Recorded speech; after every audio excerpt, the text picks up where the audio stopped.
ಕವನ ಬರೆದರು ಬಳುಕದೇ ಹೋದೆ.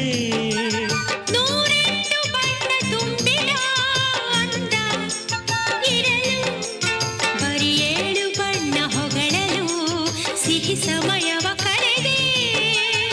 ನೋಡು ನಿಂತೋಯ್ತು ಸುವಾಲಾಲಿ ಶಬ್ದ ಭಂಡಾರವು ಖಾಲಿ.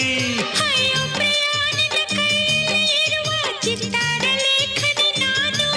ಹೋಗು ಎಲ್ಲ dupe dupe do do do do do do do do do do do.